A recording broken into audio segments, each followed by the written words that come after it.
Sunshine Monie L. Today is 217.9. But before we get there, let's talk about 216.9 because I wasn't here yesterday. We was on a day of knowledge of equality, one being that cardinal energy, the gut that controls the mind, and everything starts with the thought, taking initiative on the knowledge. Thank you, Rainbow. Peace to the God.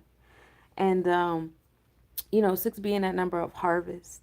Six is dealing with that organization of the things, right? Especially under this Virgo moon. It's cool to be on the sixes as Virgo rules over the sixth house of health, wellness, and daily routine, your moral and integral code, what you're listening to, what you're speaking on, what you teaching, and what you're learning. And we love it here, right? So we put that together and it brought us to seven in the supreme mathematics. That's God. That's the Libra scales of law, justice, truth, and righteousness. And we take that seven of Netzach, victory, the celestial designers, and we put that into the month of two is the month of Mayat.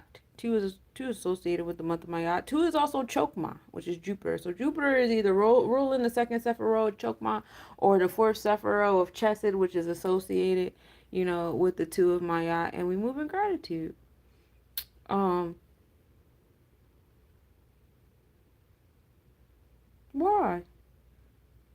And so, yeah, that's where we're at.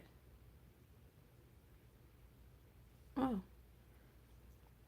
But yeah, so we picked the seven and the nine, and seven and two together. And that's also like the internal, external side of the heart chakra, right? Because seven is Libra scales, Libra rolling over 7,000, and two is the Taurus house, rolling over what we value, that balance between the physical and the non-physical, or the material and the spiritual. You know what I'm saying? So having those two heart chakra energies together, brings us to harvest. That's nine. That's Yesod. That's foundation of all things. Nine is supreme mathematics, is being born. When we deal with the ninth month, we're still coming back to Virgo energy under this beautiful Virgo moon. And we're going to take that nine and we're going to put it into the year of nine. This is the year of giving birth. This is the year of harvest. This is the year of reaping what you sow. So like you're going to reap it. So when we put the nine into the nine, it brings us back one and eight. That's the external and the internal side of the solar plexus chakra, making things move and shake, right? One being the Aries, Ogun energy, the gut that controls the mind, and everything starts with thought. Eight being the transformations, the building and destroying that occurs once the gut tells the mind what to do. You know what I'm saying? And so that ultimately brings a day of nine. So yesterday, the day of the Sabbath, was the day of nine, and we moved in gratitude on that day, bringing in the harvest of what it is that we wanted to create. So what did y'all do yesterday on that beautiful day of nine? What were you guys harvesting and putting up into the cosmos? So today's day is 2/17/25. So now we're having the knowledge of those scales. The knowledge of the seven that we started yesterday was, a 7 day. So now we have the 1 and 7. So now we're taking initiative on balancing those Libra scales today. Taking initiative, taking knowledge, taking action on that godly like energy, right? That brings us to building and destroying. Some things are going to get built and destroyed in our space today. 8 is being brought to us by the letters HQZ. This is a great day for my people that's about that business, because 8 is a great day for making business plans, or building and destroying the things in your schedule and your routine, and all that fun stuff like that. H is the letter in water, so that's an intuition, emotional stuff. Q is air, that's intellect, and Z is not really associated with any type of elements, kind of like out there in the ether. So we out there spiritually with our emotions and our intellect, and we love it here. Today's also a great day for my 1, 4s, and 7s, because y'all be about that business. So today probably feels like natural for you guys if you're born on a day of 1, 4, or 7. Just organizing some things, organizing your schedule, just feeling empowered today to get some things done, all that fun stuff.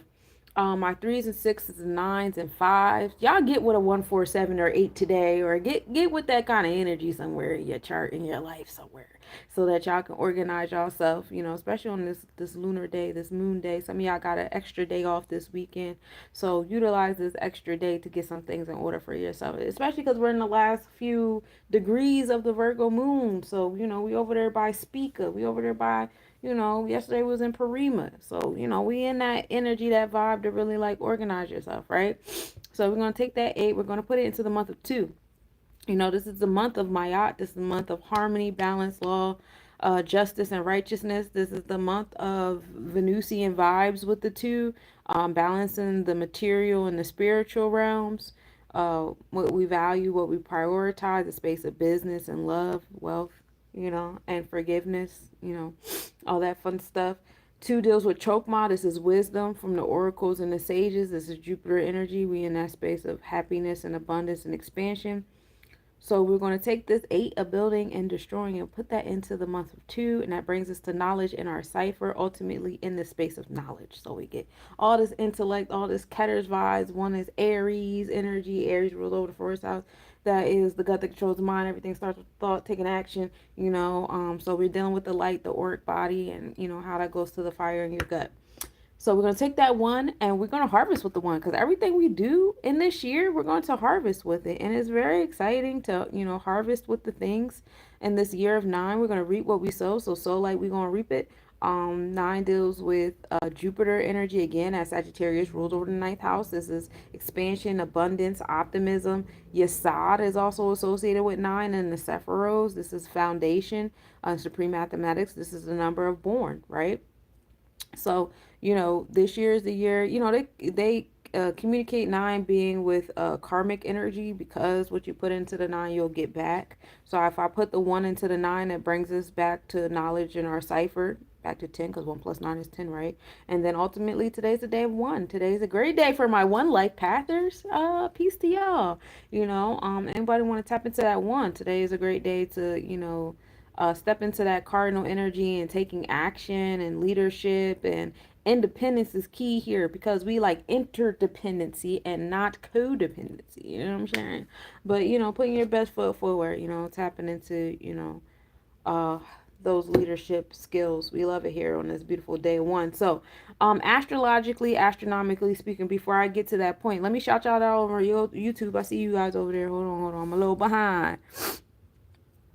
Hey Godzilla, today's mathematics, the numerological, astrological, astronomical report. What does Capricorn mean? Capricorn is what, your sun is in Capricorn. If your sun is in Capricorn, then you experience a lot of challenges to help you with your self-discipline and order and survival of self. Froggy, what's up, love? Hey FV, Chow. Hey Michael. Hey William. Naveen, what's up? Happy late Valentine's Day. Happy late Valentine's Day to you too, beloved. Hey Mason, it's 2:27 a.m. over here. Young. Me gustas tus rastas. Thank you. I think you're saying you like my locks. I'm not sure. Akshat Badala. Hey.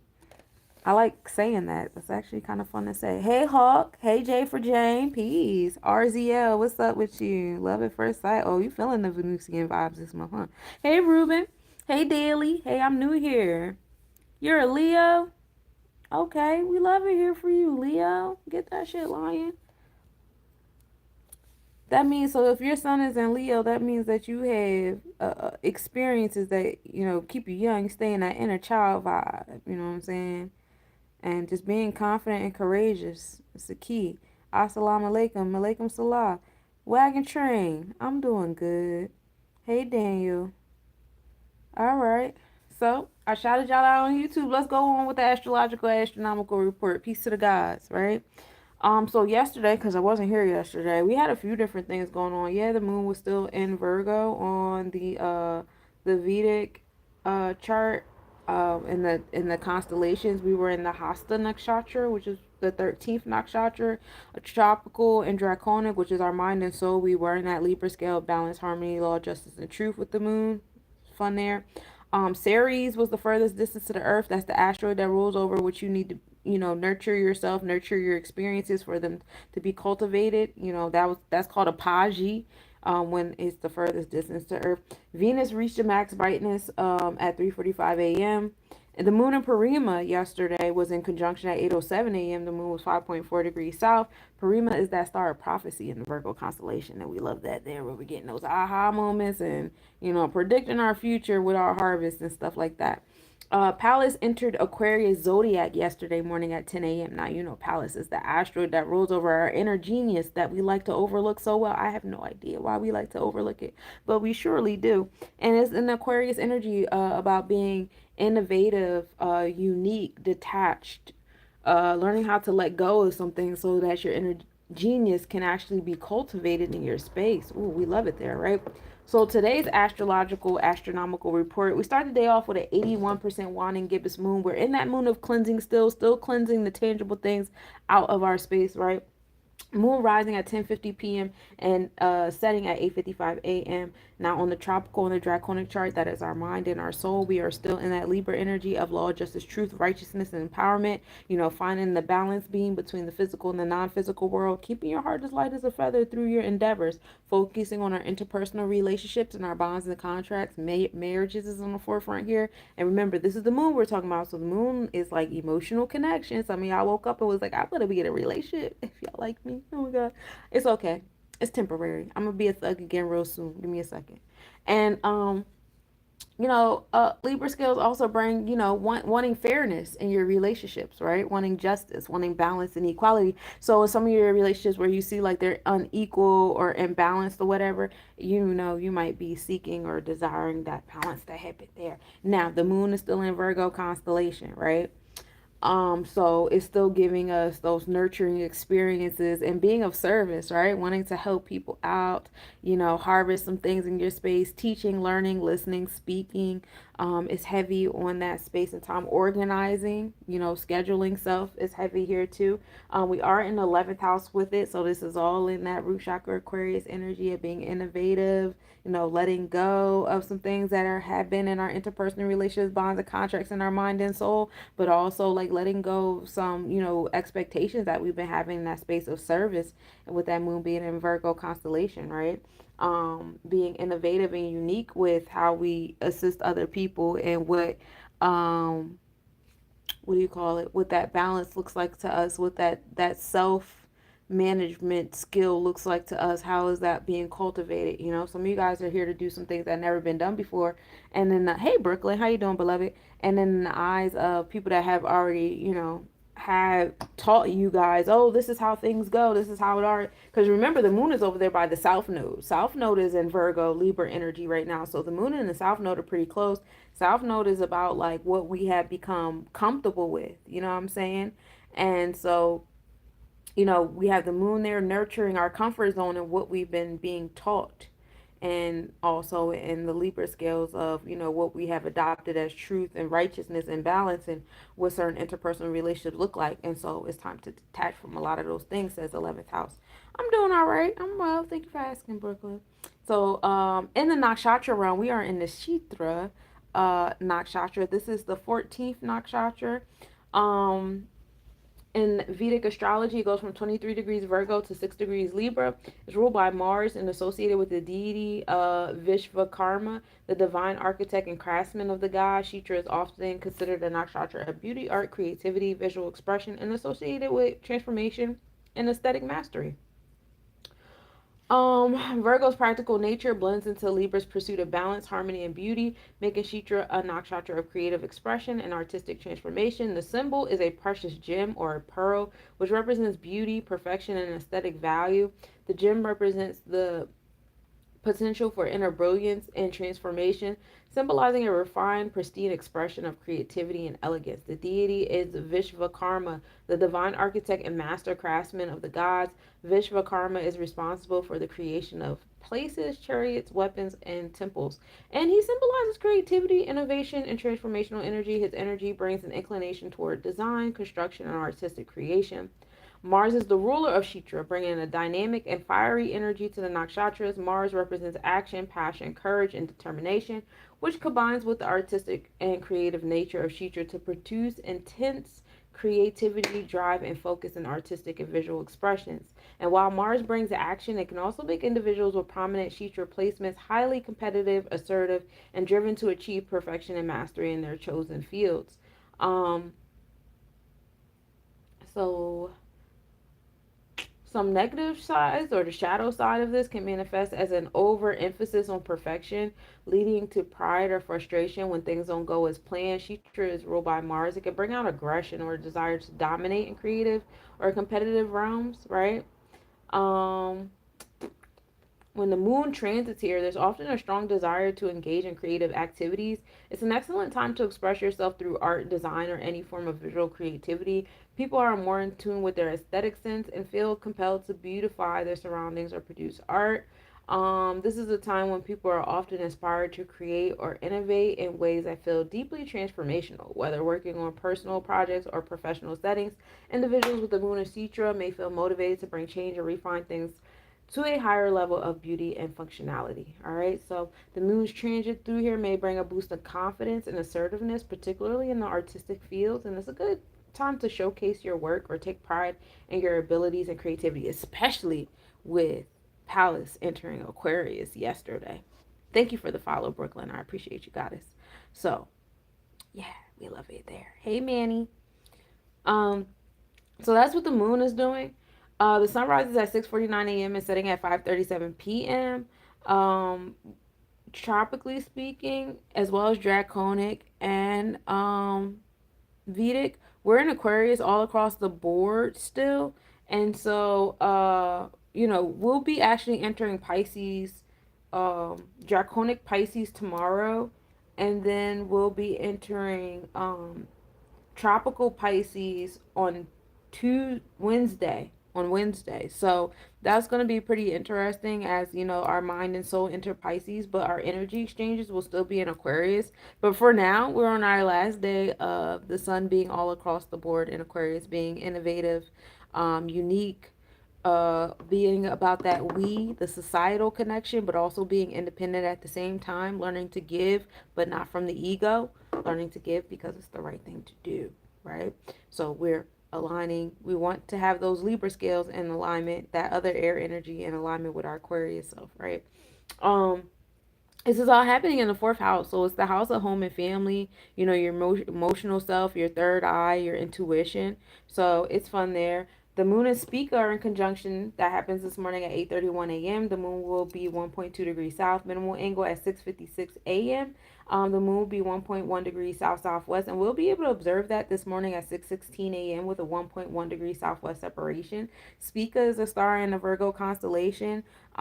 It's like the harvest energy. So for my spellcasters out there that want to like manifest some things, like that's a good star to like, utilize your third eye, align it with your harvesting self and do your things. If you have any Virgo placements like I do, I have an abundance of Virgo placements. My sun, moon, Mercury, Venus, we all love it here.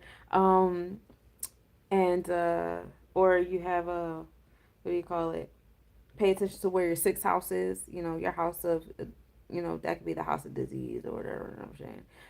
But organize that self, but yeah, for my spellcasters, that's a great, alignment to manifest and harvest the things that you want. Hey Kelly, hey Jay. The moon is the furthest distance to the earth at 8:06 p.m. We call that apogee, astronomically speaking. The evening visibility of the Virgo constellation begins tonight as well. And so that is the astrological, astronomical, situation. So let me give y'all, hey Lord Drill. Thank you for the follow. I appreciate it. And I appreciate the gifts. Thank you. Thank you, y'all. Let me see what y'all chatting over here about on YouTube.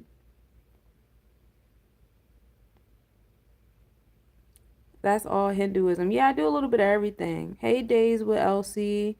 No shortcuts. It's scrambled eggs, fried chicken. Seems like it. Good afternoon.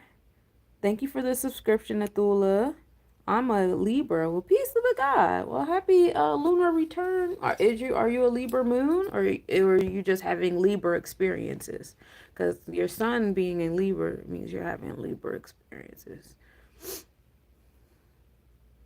And then if your sun is in Libra, that means that your earthly self is in Aries. So how you present yourself is more in that fire realm, in the earth realm. That's pretty interesting. You're a Libra too? I see you, Talicia. Talisha? My apologies if I mispronounce your name. But wherever your sun is at, that is the kind of experiences you have. And the earth is always on the opposite side. And the earth is how you present yourself in the physical. So if you're having Libra experiences, you're coming from an Aries Earth. You're an Aries earthling. Hey, Connor. Hey, James. Black disrespectful. Hey. She's not human. I'm not human. I don't know. Farpoint, have you ever met your dad? Yeah, I used to live with my dad when I was a kid. I actually saw my dad on Thursday. Hey, King of Trolls. I actually smell pretty good. I make my own body oils. Khabib, peace to the beloved. Big black man. Bounce that ass. Bounce that ass. Elise, Luke. Peace to the guy. Hey, Santi. Salty Bowler. Yeah, the chat is diabolical. They do this every day. It doesn't bother me. It just runs my chat up. YouTube. You know, I was saying that earlier today, but I don't feel like it. I'm not AI generated. No. I do have kids. I have two boys. Ezekiel. That's so crazy. My son's name is Ezekiel. It's not spelt like that. It's with a K instead of a QU, but his name is Ezekiel. What is happening? I have no idea. Trump all the way. I don't know, where's Trump going? Where is he going all the way to? Oliviera, hey Philly, piece of the God, father and son bodybuilding. That's what's up. Hey Angel, hey Helen, hey Dig Joy. Oh, from Brazil, peace. I'm in the States, peace to God. So did you say Libra is sun? Oh yeah, when you say like I'm a Libra, you're saying that the sun was in Libra when you were born, right? So that the sun represents your experiences. So you have Libra experiences. So a lot of your experiences like call on you to keep your heart as light as a feather. And we're focused on interpersonal relationships and bonds and contracts. Oh, 9/23. My birthday is 9/19. You ain't too far away from me, sis. You're a newbie Libra. So that means that your sun is probably like on the Vedic chart, your sun is still in Virgo. So while your mindset is on those Libra experiences, your energy exchanges is on, Virgo, organizing and stuff like that. I've been trying to understand the astrology of my sign. Yeah, that's the sun. So then that means that, your earth self, because earth is always opposite the sun. So your earth self is an Aries in your mindset. So being confident, courageous, you know, that's why keeping your heart light as a feather is like a trick there because, Aries can go off and be very aggressive and assertive. And then in the same breath, like the opposite of the Virgo experiences on the Vedic chart, that is Pisces. So being very dreamy and an overthinker, intellectual, but you can manifest things in your mind really quickly and easily. Just work on having the patience of harvesting it in the physical. You could really play around with that. Yes, my daughter is the Aries. Oh, yeah. You know what? It's really cool when you see how, like, that the spiritual connection is genetic. Like, I'm a Leo rising, so I have a Leo sun, and my other son is a Leo rising as well. And then you can even get into Chinese zodiac. Like, my dad is a dog, my son is a dog, and then me and my other son, we're both horses. Me and my other son, we like it's crazy to have two kids and they both like are like opposites of each other, but both are like me at the same time. So crazy. Oh, all I do is think. That's all I do. I just sit here in my brain. That's all I do. Hey, Hash Bro, thank you for the sub. From Portugal, Argentina. Oh, hey, Ricardo and Benjamin. Peace. We in the States over here. I'm in Jersey. Hey, SD. Duck, peace. Thank you for the favorite. Okay, I appreciate y'all for favoring and following and stuff. I love it here. So we done went over the numerology of the day. We went over the gematria, right? I told you guys today was a day of one. That's the letters of A, J, and S. I probably didn't do that right.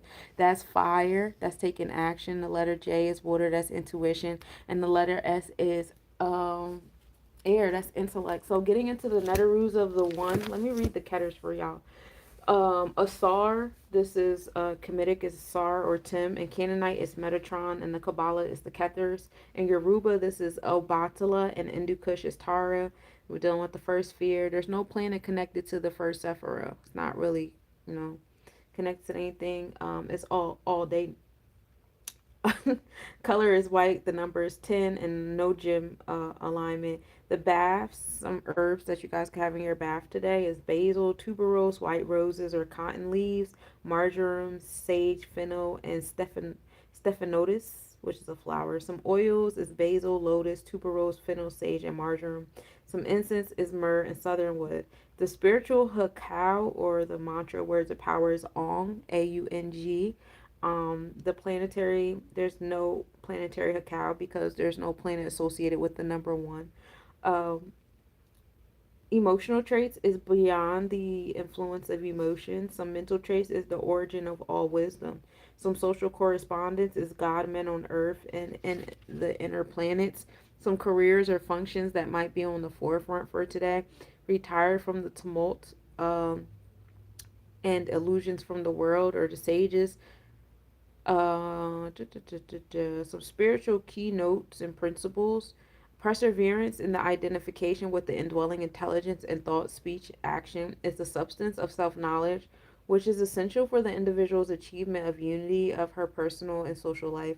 Health and prosperity are achieved thereby. Some keynotes: self knowledge and the living of it or the absence of it, unity, disunion, and the highest principle governing an event.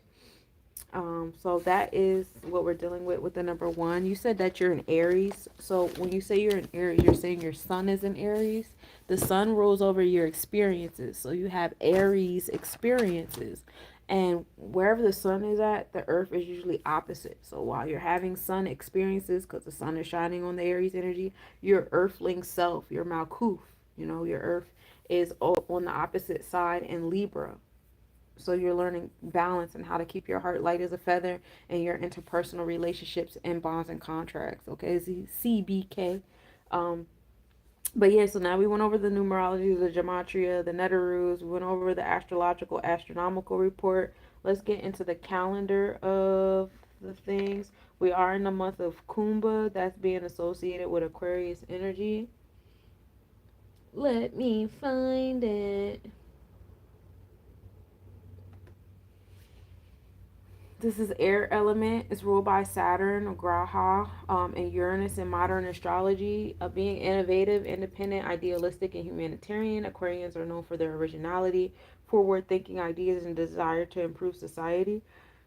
The ruling deity is Lord Shiva as the Lord of Time and Lord Vishnu.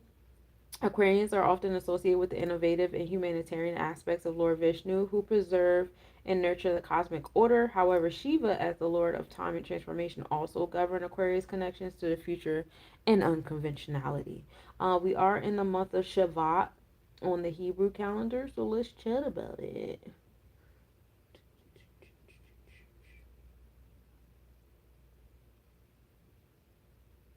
As soon as I find it.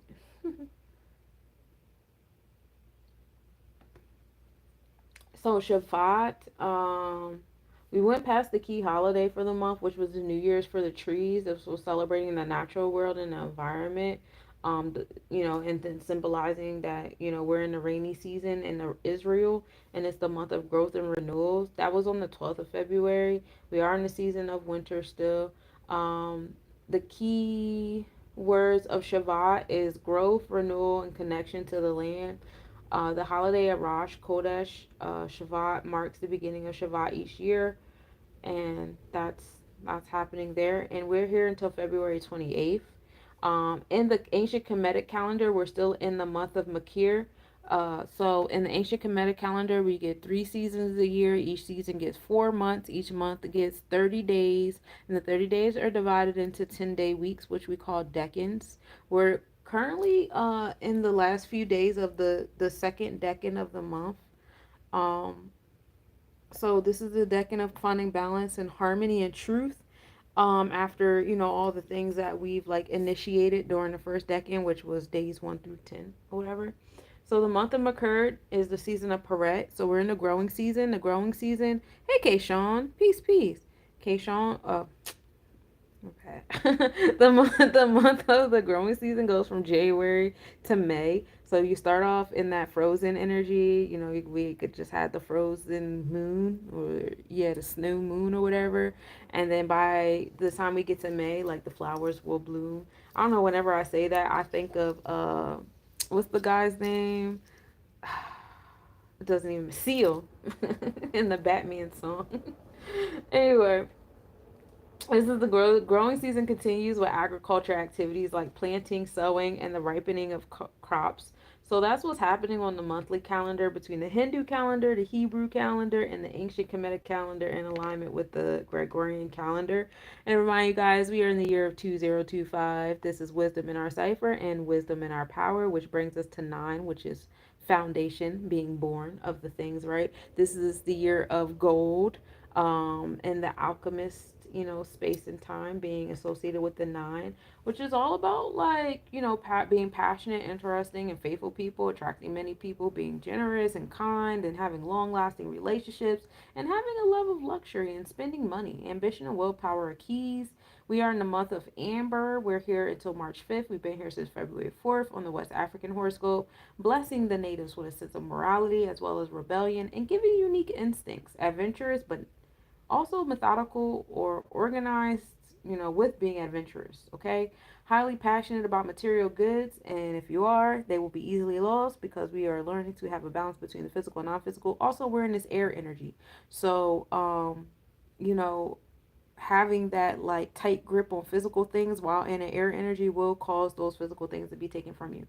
The otter is also here. That's from January 20th to February 18th. So we have like one more day in the otter energy in the Native American horoscope. This is the butterfly clan, demand bliss and help, inviting us to behave like children, have fun and accept the flow of life, strength to smooth out any circumstances. In the druid Celtic, calendar, we are in the energy of the rowan. This is the thinker. Animal is the green dragon. The stone is the peridot, being original, keen, visionary, morale, free thinker, naturally creative. People in this energy always seek harmony and balance, and they're very romantic and always need love to complete their happiness. In the Chinese horoscope for the year, we are in the energy of the wood snake. This is a period of transformation, creativity, and wisdom, being unpredictable. Also having that flexibility and diplomacy, which we practiced heavily during the year of 8, right? The high highs make the low lows. The goal is to be the homeostasis in the middle. So now we get to continue that energy in the vibe of the wood snake. This is not a year of impulsive energy. This is the year of like really taking things slow and steady and planning them out, because we are in the year of 9. And so you reap what you sow. If you be impulsive, it will not work in your favor, because I'm pretty sure you're missing some details to the things that you're trying to manifest. And those will be the things that'll be on the spotlight when shit goes wrong, right? Physical vitality and passion, or being passionate, are keys here. And so that's what's on the monthly calendar. On the weekly calendar, we are in the energy of Jeb. We entered Jeb last week on the 12th. We're here till the 29th, being persistent, reliable, a good friend, faithful, open, sensitive, and shy. Laughter starting earthquake. So we're in that space of joy here. And Jeb is earth. That's the Malkuth self. We love it here. And Yam Shinzi. I cannot read my own handwriting. But we're on the second day. Ram Shini. There we go. We're on the second day in the Hebrew calendar. And we're going to talk about it. On the second day of creation, God separated the waters, which is Genesis 1:6 through 8. And unlike the other days of creation, the second day is not directly associated with a blessing in the Torah. It's a day of separation and division, symbolizing the idea of differentiation and balance in the world. Yom Shini is Monday. This is separation, balance, and division. Lord Shiva rules this day in the Hebrew calendar. In the Hindu calendar, excuse me. This is Samvar. The deity is Lord Shiva. The planet is the moon. The characteristics is Lord Shiva is the destroyer and transformer in the Hindu Trinity, which is the Trimurti. He is associated with meditation, aestheticism, dance, and the destruction of ego. The moon, which governs emotions and the mind, is linked to Lord Shiva, who is the compassionate and terrifying god of regeneration and transcendence.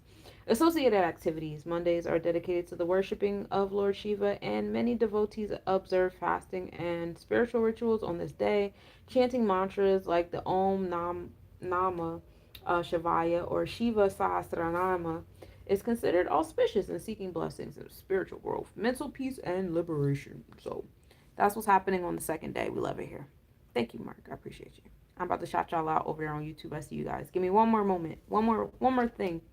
Um, Coming back to the planetary forecast, you guys know we're on the day of Monday. This is the lunar day. This is the day of the feminine side of the third eye, being represented by the moon, the emotion energy. The third eye is Ajna, which is command beyond wisdom. It's located between the eyebrows. We're dealing with the polarity of the inner self because Sunday is about the outer self. So now we're in Monday, which is the inner self. We're all about foresight and being creative and spiritual. Imagination is key here. The light element, the F note for my musicians, the ah ma sound for my Reiki healers. 852 hertz is the frequency for today. The color is 490 to 450 nm wavelength. Hrim, oh no, doom for the moon, or Om, DHUM or AUM. Those are the hakals.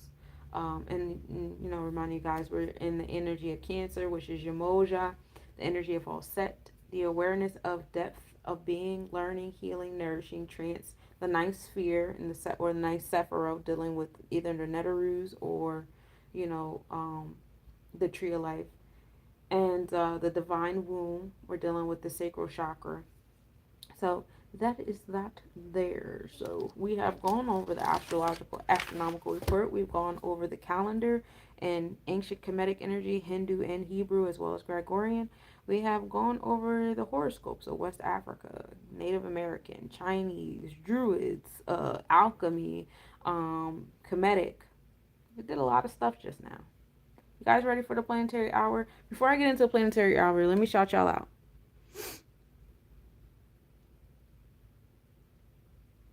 I don't know how far up to go. Peace to the Capricorn, Hash Bro. Thank you for the sub. We talked about you guys being an Aries. Who am I? I'm Sunshine. Hey, boss. Aw. He was bored. I answered his question. That's because he has Aries. I ain't fire enough for you right now, and it's okay. Don't know what you're talking about, but you look good. Thanks, Pops. Hey, Josh. Thank you, Mark. Lila, you gotta put a little bit more work in. Make yourself a regular, and then you could be a mod. I sub for you. Thank you, Mark. Hey, Arthur from Brazil. I see a lot of people from South America. I love that. Peace to y'all. I'm over here in the States. Thank you for subscribing. Hope to see you more. All right, so let's get into the planetary hours. The planetary hours are being brought to us by the Chaldean order, and we move in gratitude for this.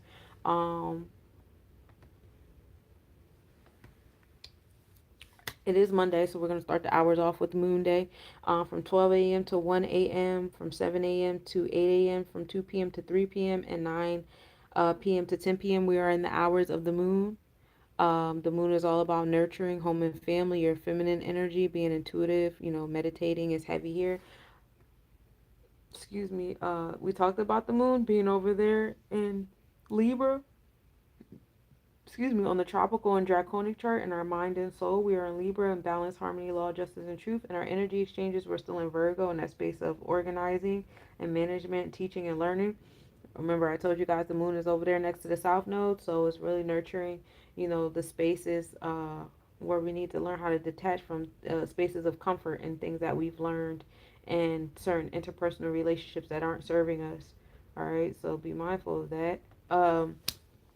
But that is the hours of the moon to be working on that. The hours of Saturn deals with long-term planning, preparing yourself for the different challenges that come in that realm, dealing with challenges that help us with our boundaries, our order, and our self-discipline and all that fun stuff. Those hours are from 1 a.m. to 2 a.m., 8 a.m. to 9 a.m., 3 p.m. to 4 p.m., and 10 p.m. to 11 p.m. We talked about Saturn being over there in the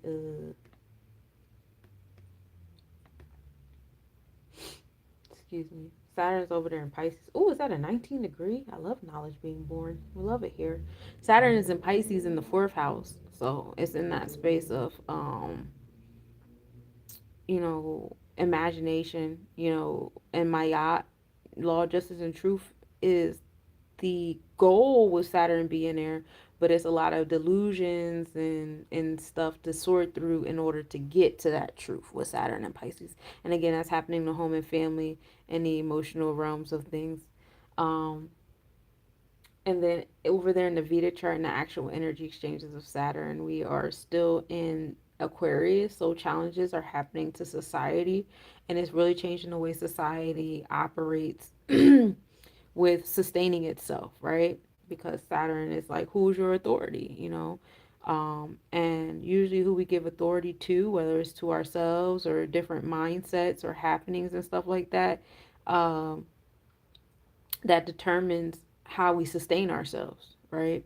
So those are the things there. So as certain delusions start to unravel and unveil themselves, you'll see, society transforming with it. You do see that, right? Like a lot of stuff, that we believe to be true, that we liked and stuff like that is, is coming out and it's making us move different. Like, oh, we don't support these businesses anymore. People are learning more stuff about nationality. People learning more stuff about the corporations. Like, it's kind of like that nice little alignment, whatever. Yeah, society is correcting itself. You're absolutely right, rationale. I like it here. Um, hey, Paradigm. Hey, Jeremy. The hours of Jupiter, 2 a.m. to 3 a.m. We just exited over here on the East Coast. We just exited Jupiter. 9 a.m. to 10 a.m., 4 p.m. to 5 p.m., and then 11 p.m. to midnight. We are in the hours of Jupiter. Now, Jupiter deals with like long-term planning as well, but it deals with long-term planning in a sense of like, okay, so Saturn makes you focus on the disciplines and the restrictions and stuff like that, where Jupiter is more so like being optimistic, like it comes with the solutions. Like, oh, Saturn is like, yeah, but like, what if you get a flat tire? And then Jupiter is like, oh, well, AAA. Now we're about to expand ourselves and expand our network, and somebody's gonna come get us, or we're gonna learn about how to do woo woo wop, this, that, and the third, right? So that is Jupiter. Right now, Jupiter is sitting in Gemini energy. So in our mindset, it's in like community and communication, and that could put us in a big fickle space because Jupiter is already an expansive energy, and it's in fire is expanded fire, while Gemini is expanded air, and so they're both like craving that sense of stability and focus. It's in the seventh house, so it's in the house of Mayat, justice, truth, interpersonal relationships, bonds, and contracts. So, expanding your connection with people in your community is heavy here. The expanding your intellect is heavy here too. Having like less like book textbook stuff, because as we deal with Saturn over there in Pisces, uncovering that even a lot of stuff that we learned in textbooks isn't real. You know what I'm saying? A lot of that was like Pisces delusions on top of our authority of self, Saturn, right? Jupiter is coming and giving us that intellect from the light into our to our chokma. I did a build your own tarot class today, and we got into that real heavy about how the tree of life works and stuff like that. It was a really good class, y'all. Um, but yeah, so I'm gonna get in. Well, Pluto's in Aquarius, right? So, Pluto's in Aquarius on the tropical chart. So in our mindset, it's a lot of transformation of power happening in our society, and it's traumatic. And Pluto is not a very nice, like, okay guys, we're gonna do stuff different. Pluto is more like it's like throwing punches, right? A lot of secrets coming out. Pluto deals with transformations of secrets. Pluto deals with death, people dying, companies dying, rebirth. If you do, it takes Pluto like 248 years to make a full rotation. So if you do the mathematics, every 248 years, you'll see the rise and fall of empires as Pluto straddles between that tropical Aquarius energy, where it's like our mindset is in society, and in that Vedic Capricorn energy, because Pluto is still in Capricorn constellation. And so, it's still giving us the energy exchanges of providing transformation and empowerment and truths to our authority, people we've been given authority to. Throughout our lives, we've given the public education system authority over ourselves and our children. And I don't know how things are for you guys in your generations, but like for me and my generation, it's really just myself and my parents. Like my grandparents didn't really finish school, and so it really was my parents and me. And my parents had me in high school, but they still graduated. You know what I'm saying? Then I graduated and then went off to college. So, and then, now my children are doing their thing. And now that my children are older, they don't even subscribe to the college stuff. Like, they're all like, yeah, scam, scam, scam, scam, scam. Like, they're one of those, they're part of that generation where they see all the bullshit. You know what I'm saying? So it's kind of like weird how like in my family lineage how fast everything is moving. I don't know how like those things are in you guys, family tree or whatever, but it's a very fast transformation that Pluto over there, and what we've given authority to. Like health. Health is a big one, right? Cuz Saturn is survival of self, and healthcare is a big, component to survival of self, like food. What are we eating? And a lot of us have given like all authority of what we eat and stuff like that to these corporations. Like, you guys wouldn't poison us, you guys wouldn't give us stuff that we weren't supposed to have. And now you see a big transformation of power happening there as Pluto, reveals secrets. Like, these people been playing with y'all food.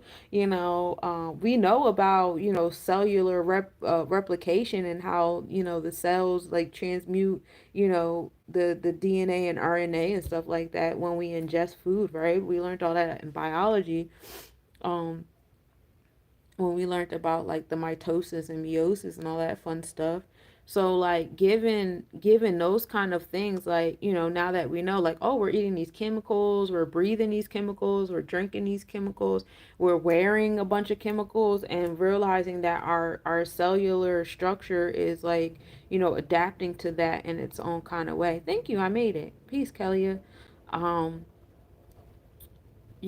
that does something to us. For some of us, it's helping us. We're just adapting, like, yeah, like surviving anything. But for some people are getting really sick, and their bodies are weakening and stuff like that. Depends on where you're at on the spectrum of those things and your ability to adapt to certain things and all that fun stuff. So that's that there. You know what I mean? But yeah, that's Pluto. Hopefully I answered your question. It is happening in the third house. All of these beautiful, wonderful transformations are happening in our third house. So it's happening in our intellect.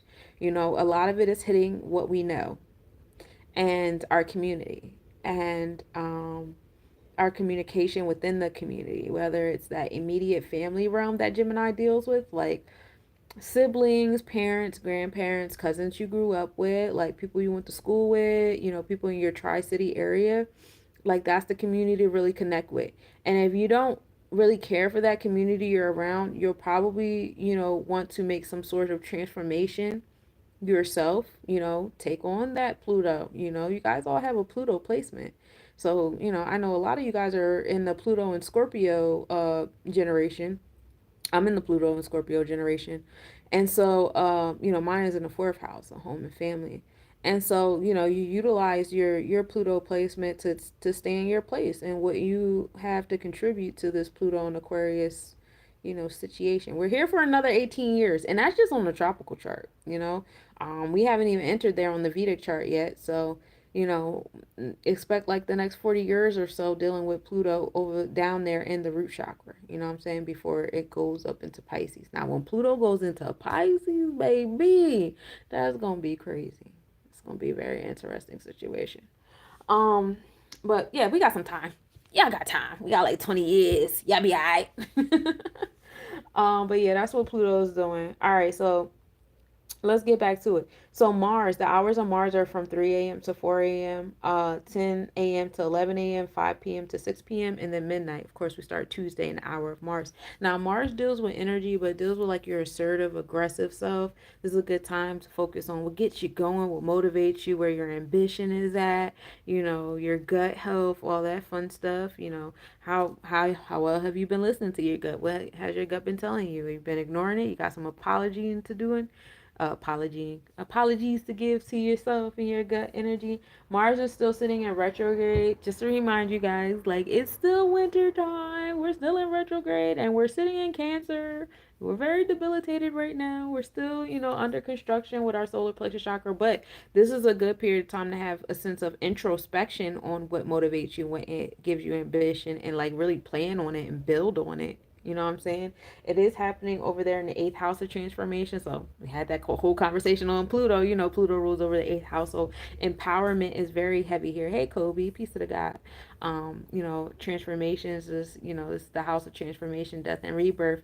Once we get into that space of like, really thinking like, how do I want to spend my springtime? Like, how do I want to nurture, these new beginnings in my life? You know what I'm saying? We got an ice storm. Ice storm is interesting. We had a windstorm today, and that was crazy. It's trees, it's light poles in the street.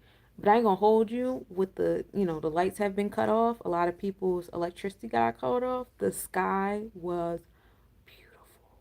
It's not over here. We didn't lose our electricity over here. It was other towns that lost their electricity, like where my mom is at. So I went out there, sat with her for a little bit, bought her some food before she had went to, my uncle's house or whatever. But yeah, I was outside. As soon as I went outside, I was like, oh my God, it's dark out here. Look at the sky. Oh my God. I haven't tried to film. I have a really good camera. And the most I've done on my camera is the moon. I haven't tried to like film the stars yet. But I did get some good shots on my Instagram of the way the sky looked when the sun was setting and we had all these clouds and the sun was like setting amongst the clouds and there's all the street lights are blowing in the wind. It's beautiful, beautiful, beautiful, beautiful. But yeah, that's Mars. Mars is your assertive self. Now, Mars, that's all happening in the tropical chart, so it's happening in our mindset. Now, in the Vedic chart, in the energy exchanges of things, Mars is in Gemini, right? So, the energy exchanges is happening with, ambition and motivation towards your community. So, whatever it is that you're cultivating and you're working on and you're having introspection on now, you know that when we go prograde with Mars sitting in Gemini, you're going to attract the community. So right now in this space and time, like use this because remember we're in the year of the wood snake. So this is not time for impulsive energy because we are in the year of 9, so you will reap what you sow. And I promise you, if you guys skip corners because you want to press an easy button or a fast button on what it is you're trying to manifest, things will go wrong because it's kind of like that movie with Brendan Fraser. What was that? Bamboozled or Bedazzled or some shit like that. And he kept like manifesting things, and the girl would give him what he manifested, but it would be like it would always be something missing, right? Because he wasn't being fully intentional. He was just, I want to play basketball. Yeah, he want to play basketball, but like I think he was like on steroids or something. I don't know. I'm mixing up scenes, but I want to be an artist, but he kept crying and shit. And I want to do this, but like it was just like So now it's like with this Mars in retrograde and Cancer and Gemini, not only do I want you to be intentional with what it is that you're manifesting and take your time, I also want you to realize that there's a community that's out there that's here to support and value what it is that you have to do. And so while you're saying, oh, I want to put in this work, da da da, also cultivate the kind of community you need to be around to do that. You are not here to be a one-man band. It's not going to work out for you. It's never worked out for anybody. Like, get that shit out of your head that you're supposed to be here doing everything by yourself. That doesn't even make sense. Even in this space and time, you're not doing everything by yourself. I'm pretty sure you went to the store today or sometime this week and bought food. There was a whole community of people that had to come together for you to be able to purchase that packaged food. You know what I'm saying? Even the animals and the plants had to rise and fall. You know what I'm saying? So, like, chill out. Cultivate that community that's going to help you, because you deserve it. Now, if you don't think you deserve it, then I don't know what to tell you. Like, that's some shadow work you got to work on. But you better hope Mars stay in retrograde for a whole lot longer. you got some steps you got to go over. But you're not going to know them yet. You haven't even met everybody that's going to support you yet. That's the thing. That's the most exciting thing. You haven't met everybody that loves you yet. You haven't met everybody you're going to love. You haven't met everybody that's going to like do the things, for the next chapter of your life. You haven't met them yet. So I would say just open up your vortex to the kind of energy, and let the universe do the details. All right, that's Mars. The sun hours are 4 a.m. to 5 a.m., um, 11 a.m. to 12 p.m., and then 6 p.m. to 7 p.m. Now, the AO, the sun deals with like your energy too, like Mars does, but like where Mars does like your motivation, your ambition, and your assertiveness, the sun is kind of more like vitality and energy in that realm of things. So, like I told you guys earlier, the sun right now is in its last day of being in Aquarius on the tropical, Vedic, and Draconic chart. It's entering Draconic Pisces tomorrow. Hey, Tyree. And then on Wednesday is when the sun enters the Pisces, which is crazy because Wednesday is a Virgo day and then the sun is entering Pisces. Crazy, crazy. But yeah, so enjoy this last day of the sun being in Aquarius on all across the board, right? Society is, learning how to detach and let go is on the, forefront. And I know a lot of you guys are feeling it. Like, I'm ready for change. I did see someone comment in YouTube. I didn't look at the whole comment because Kayshawn is over there cleaning up shop. But with something like suicidal or whatever, and like don't fall for that stuff.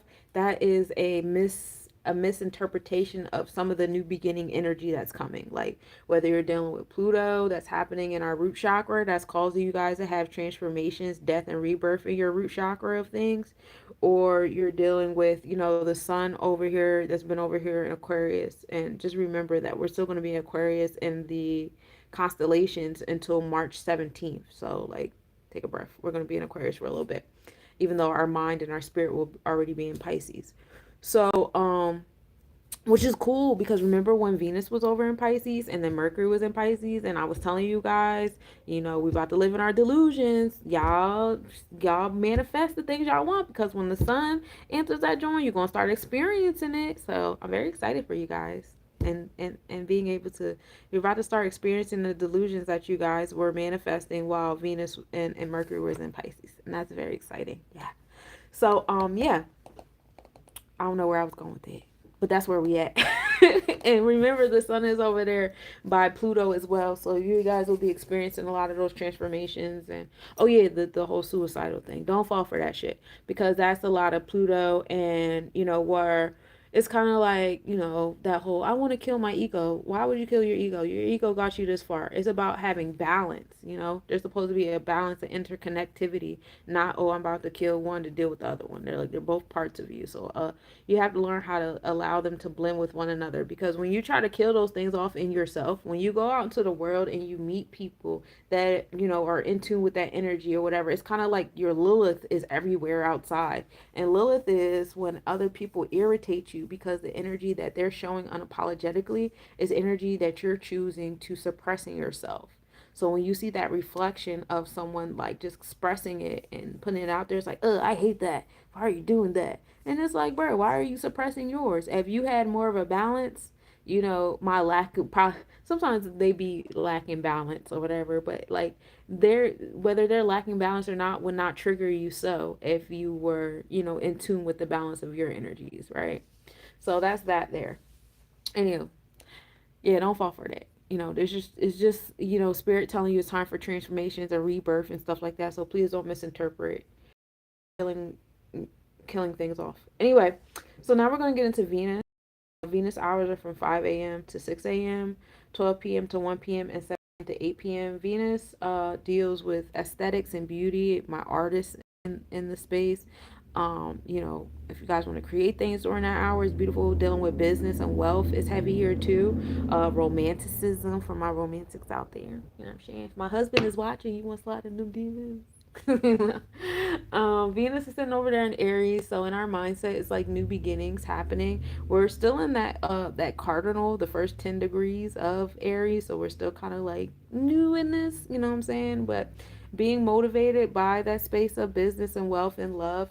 please, please, please remember this is a time to have a balance between the physical and the non-physical, the material and the spiritual, not like valuing one over the other. And so allow that Aries over Venus energy to help you guys with that balance. This is happening in the fifth house. So I told y'all over and over again, focus on your inner child, your inner creative self, your inner romantic self. It's all about joy. If you don't find joy in it, I don't know why you're spending your time doing it. It's not for you. Pay attention to your vertex, because your vertex is letting you know.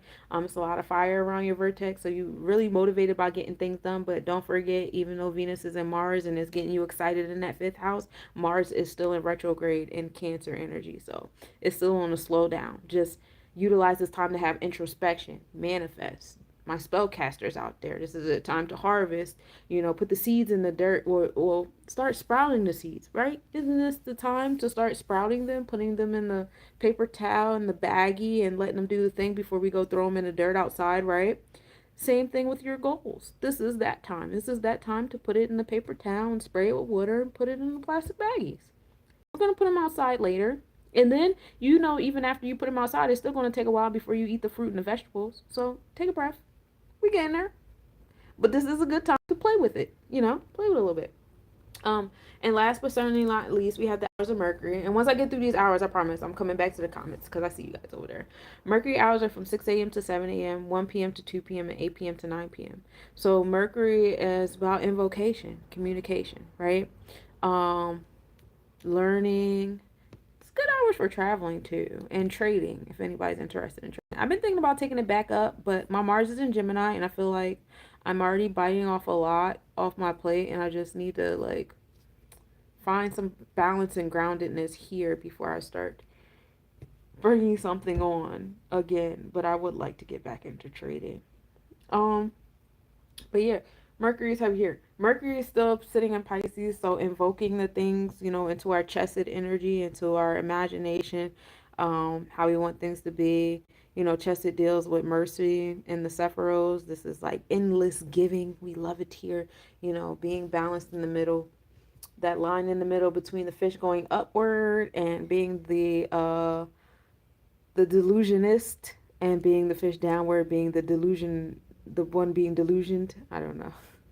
The one creating the illusions and the one that's falling for them. You want to be the line in the middle. You don't want to be neither one of them Jones. But Mercury is over there in the fourth house of introspection, home and family, third eye energy. So this is a spiritual experience that you're having. Akashic records, dreams, and subconscious. Heavy, heavy, heavy here. Pay attention to your dreams. Keep a dream journal. Now, a lot is happening in the tropical chart and our mindset. In the Vedic chart, the energy exchanges, Mercury is still over there in Aquarius. So still being in that societal realm, learning how to let go. A lot of things, I'm telling y'all, a lot of things that y'all learned is bullshit. A lot of things that you have learned, down to the routine that you have adopted in your space and learning it. Especially if you have children right now. If you have children right now, I would really tap into this Pluto in Aquarius, and it being in alignment with the sun in Aquarius, and all that. I would really tap into that energy and do your lineage a favor and uproot a lot of shit that is not serving. I mean, you can either do it yourself, or you can wait, because you guys, some people have given the White House the authority over themselves. So it's like, once, the White House says it's okay, then I'll let go. Well, didn't they close the Department of Education? You know what I mean? Aren't they closing? Aren't they firing a lot of people? Isn't it? Don't you guys see it happening on these screens? So, um, I don't like to be reactive, because I feel like when I'm being reactive, I'm coming from a space of scarcity. I like to be proactive, because I feel like when I'm being proactive, I'm coming from a place of abundance and faith and trust and confidence in myself. So I try to, I've been started homeschool my kids. I've been started ripping certain things up. But for some of you guys, you guys don't have the authority over yourself yet. And this is not shade. It's okay. It's a process. There's still certain parts of me that's still struggling, not struggling, but having that internal conflict, reminding myself yo, remember, these were things that you were taught, da, da, da. And it's like, oh yeah, but I used to take so much pride and da, da, da. And it's like, well, but it's bullshit, so let's move accordingly. And so and I know that, if I'm dealing with it, I know a lot of other people are dealing with it too. So Keeping that in mind, y'all. I really look forward to the moment where we all just stand up, just get off of our knees and just stand the fuck up. Especially when it comes to the Federal Reserve. Like, enough is enough. It's 2025 and we're still living in feudalism. I think that's fucking weird. Like, everybody's miserable about the same things, but none of us has ever said, "Hey, what if we all just come together?" Here's a thought. What if we just stop supporting their shit?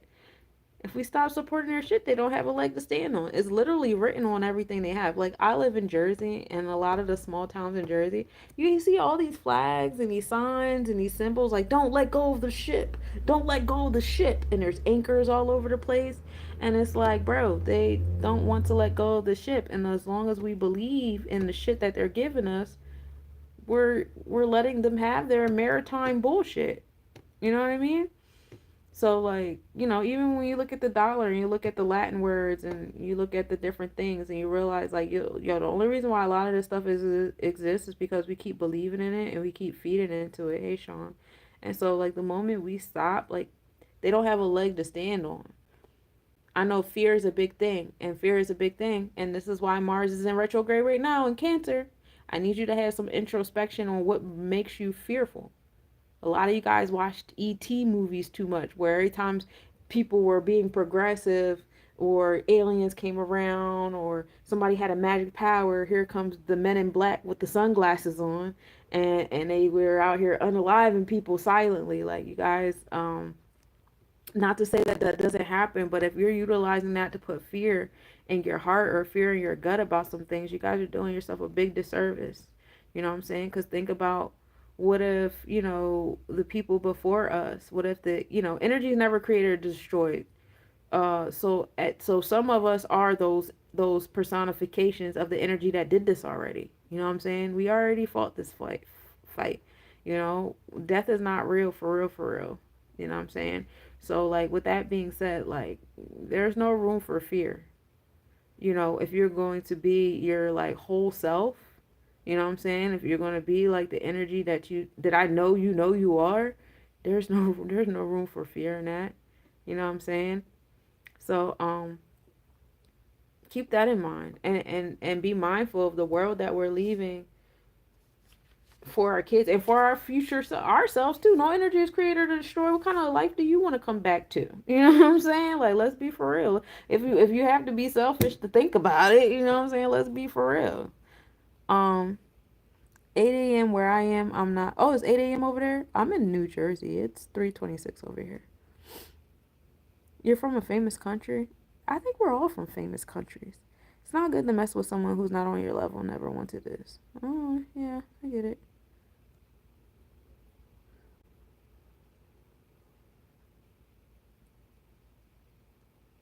Oh, you knew he was trolling? Right. I still be thinking, like, he brought it up for a reason. Hi, Olivia.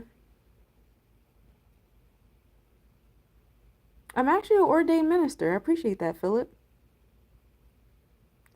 You never went to the cosmos. You have to.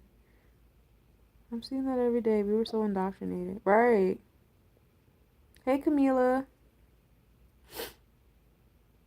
Yeah, separating from old family traditions is key. I think we've, like, certain societies, especially with this whole racial situation, which is also some learned shit, it made people want to glorify certain, like, ways of life.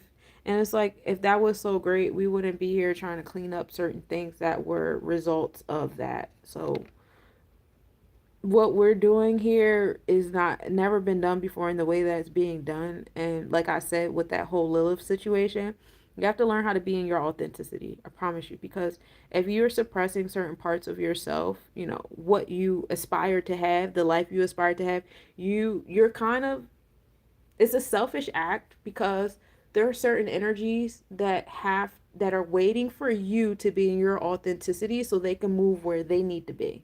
It's physics, right? And if you're not being authentic and you're not opening your vortex to be where you're supposed to be and do the things that you're supposed to be doing in your natural energy, not only are you taking up space in a place that probably belongs to another energy or shouldn't exist at all, but because, like, say, like, okay, you at this job at this company should have been shut down, but because you're so good at your job and you won't leave that job, the company is still going on. The people around you are still there as well. Like that transformation hasn't happened because you haven't stood up and said, "Hey, fuck this." And quit and convinced other people to quit too, like, oh my god, such and such quit, they were so good at their job, look at them, like, da da da. And you're not having those conversations, you're not giving that inspiration, you're not having the story, and then you're not putting yourself in places and situations to meet the other energies that are waiting to meet you along your journey, so that they can have like little energy exchanges with you. Like, it's a whole thing that you're stomping up. You know what I'm saying? It's like you're stomping up the flow, you're clogging up the artery, somewhere. You know what I'm saying? Because you won't be in your authenticity. So having that kind of mindset, and it's like, we're all part of one, but in the same token, don't think your part is so small. Your part matters so much. You know what I'm saying? We need to stop going to court. Agreed. I do know that there are certain people that like privatize themselves. I forget the name of that group of people, but their goal is to be the juries and do the jury duty so that they can collectively, like, take up all the spaces in those rooms and, give the verdicts, accordingly.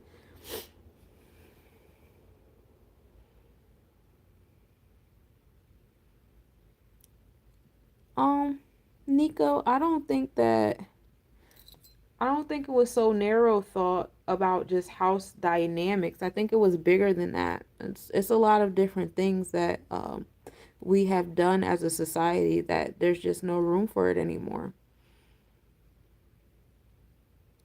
Hey, Eminem, you're right, Camila. We did, and we all went to the same church, and nobody put in consideration the pain that was being harbored there in those kind of spaces. And a lot of it was because, like I said, like, I don't know how the generations are with other like cultures or whatever, but the a lot of the generational stuff is not that far off. Like, that was my grandmom. You know what I'm saying? That was my partner's grandmom that's dealing with her husband having multitude kids, and they're all in the church and everybody's whispering and stuff, but he's the financial backbone, so she can't go anywhere. You know what I'm saying? And that was the energy that raised him. So in his mind, he thinks certain behaviors are okay, and they're not, and that's why we're not together. And so I was like, stuff like that, just a little tidbit of my personal life.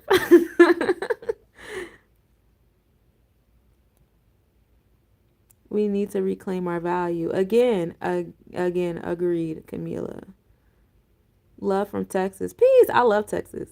I can't wait to go back. Y'all showed me so much love out there when I came out there to perform.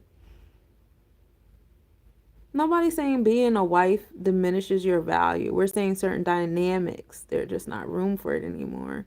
And it's not just family or wife and husband. The way society is set up, the way economics is set up.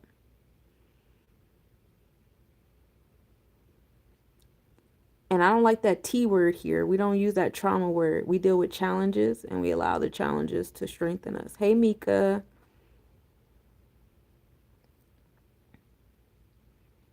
But if we can't communicate without insulting each other, then we need to work on our argument or our stance. Our stance isn't powerful if we need to, be insulting.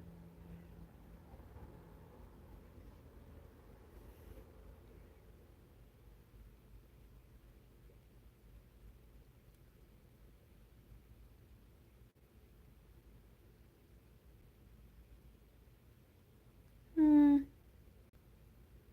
Tea and a pastor. Peace.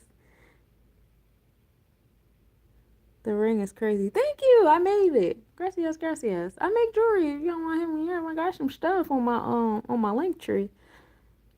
Yeah, kindness goes a long way. And I think like learning how to communicate what we think and our personal dynamics. And that's the power of being your authenticity. Like, that's a beautiful example right there. Like, having two different mindsets on how family dynamic should be. And honestly, I don't think you guys were really disagreeing. I think that there was just a misread, like, how you guys are comprehending each other's reading. But coming from like a third party stance, it didn't look like you guys were really disagreeing, for real, for real. um you know it just seems like there's a trigger there. But, you know, everybody wants to come from a loving, respectable, honest family. Like, we don't want secret wives and secret children and stuff like that. More consideration to the emotional stance of the woman. You know what I'm saying? Like, when, like, it, for a really long time, women being emotional and intuitive and all those different things were insults. They were utilized as insults. But now we're in a space where, like, a lot of you guys that came in here, you guys are spiritual, right? You guys are in tune with the feminine energy. You guys are in tune with your, whether you're in a masculine vessel or a feminine vessel, you guys are in tune with the cups, the cup suit, women energy, right? So knowing these things and knowing that a woman's vessel, feels that like so much more because she's holding all these eggs in her body and, all these different things. Like, so now can we move and more consideration, with those kind of, with that kind of knowledge? Or are we still going to insult each other? Like, oh, women are so emotional. Oh, you do this like a girl. Oh, you did. Like, are we still going to move like that, having the knowledge that we now have about feminine energy and intuition and emotions? You know what I'm saying? And that was, I know I love my grandfather, but my grandfather treated my grandmother like shit. He did. He did. He loved me though. I'm the favorite. But he treated my grandmother like shit and he was abusive. And for a long time that was who was paying the bills. So that's what she put up with, you know? And even to this day, my grandfather will call my grandmom and apologize and stuff like that. Like, he realizes, but that doesn't take away from the fact that he did those things. You know what I'm saying? You still created those wounds in my grandmother. You still created those wounds in her children, and how they parent their kids, like it or not. You still did those things. So, now, in these generations now that see the wounds of our grandparents, our grandmothers, and our mothers, you know what I'm saying? Like, what are we going to do with that? Are we still going to allow, like, the disrespect of the intuition, the disrespect of, that honesty and integrity and stuff of, oh, that I'm just being a man, men, let men be men, or that's just how it is, whatever. For some people, yes, some people still want to keep those kind of dynamics going, and, more power to them. Stay in your authenticity so that you can attract the community that you're supposed to be in with that kind of energy. And for some people who want different, be in your authenticity so that you can attract the community that you're supposed to be in. You know what I'm saying? I don't really like to project out into the whole world because there's like 7 billion people in the world, and I've only met a few thousands, maybe a few 10,000s. So I don't think I even touched like 1% of the world's population to have this mindset on what men do and what women do. I know what I've experienced and what I've witnessed in my personal life, and I know that I want different. And so that's what I strive to have. And that's what I strive to surround myself around, is different than what I've experienced. So I speak on now myself. And yes, because I speak so openly about those things, I do naturally attract other people who have had the same experiences. And they either are in alignment with wanting different, or they are reflecting some of the wounds that I'm still dealing with. And, you know, learning how to speak to those wounds when I'm dealing, like my dating life, right? Of course, sometimes I will attract the kind of men that I say I don't want. You know what I'm saying? And so now it's like, okay, I attracted this, and this is supposed to empower me to learn how to communicate and be in my authentic self instead of like taking a breath and putting up with it. You know what I'm saying? And how do I communicate? I want to communicate in a healthy manner. I'm not a confrontational person, you know what I'm saying? But I also don't want to be a people pleaser. So it's like, coming around to that, how long I'm about to drag this shit out knowing I don't want to be here in this thing. You know what I'm saying? Stuff like that. So, but I say, when you guys speak on the reality that you want to have for yourself and the family dynamic that you want to have on yourself, Be mindful of projecting that onto others. Just say what you want and then attract it. You know, be careful about being on a soapbox and telling people you have to be more like me, because we're all facets of one and we all don't want the same things. What's a utopia for me might be hell for some of you guys, and that's okay. You know what I'm saying? That's why you're over there doing your thing and I'm over here doing mine. You know what I'm saying? And that's on all things. That's in career choices. That's in, parenthood. I had my kids when I was young. To some people, that's like, oh, that's awful. You had your children when you were young. Oh, but I'm glad because now I still feel young and my children are older and I don't have certain situations that people have walking around 35 with a newborn baby. I'm good off that. You know what I'm saying? But some people, they aspire to have that. Like that's more, mature. That's a better choice for them. And I respect that. Just don't project that on me because I'm not projecting my choices onto you. You know what I'm saying? There's certain kind of relationship dynamics that I would rather be in. And, I don't want to project that on other people, but that's what I would prefer, So you do what's good for you and I'm going to do what's good for me. And I still love you. I always love you. My love is unconditional. Now my attention is not. Okay. um, but yeah, let's cry together. I don't feel like crying. I don't feel like crying. That's why I stopped watching Lifetime movies and shit. I don't be in the mood for that. It's very draining. And every time I cry, I wake up with a cold. I mean, having all this mucus in my face and shit. It's awful.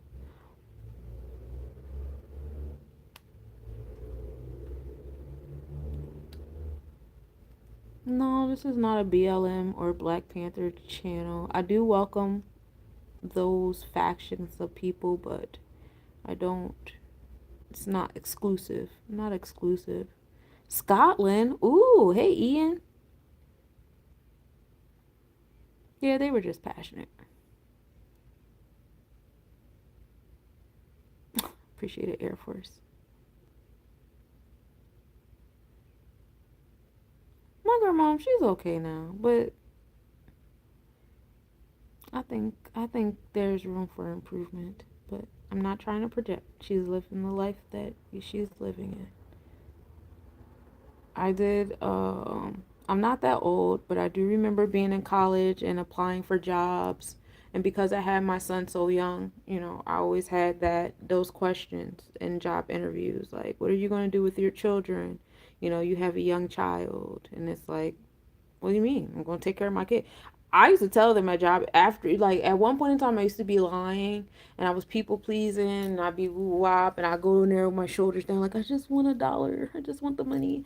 But now I go in there with well, I don't really apply to jobs anymore. I don't give a fuck. I'd rather just work for myself. There's money everywhere.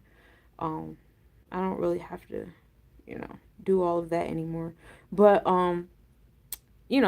but that was a process. I had to deal with being in interviews and people looking at me and being like, well, you have a child, and so we know that children usually are a priority, and here we want to be the priority, and we kind of already foresee you taking a bunch of days off of work to be a mom, and we don't like that. We don't want that here. So I would get denied jobs a lot. And I would tell them, like, why are you denying me jobs? I need money. Like, my child needs diapers, daycare, and all these different expenses that come with children. I'm being denied a job because I have a child. Like, that just didn't make sense to me. And that happened a lot in college. Mind you, I'm trying to get a job that's in alignment with my education. Like, this is what I went to school for. I went to school for psychology. So it was just like, bro, I wanted to get into politics. I wanted to run for. I still want to run for president. I talk about that a lot. I think I'm going to do it because I keep talking about it.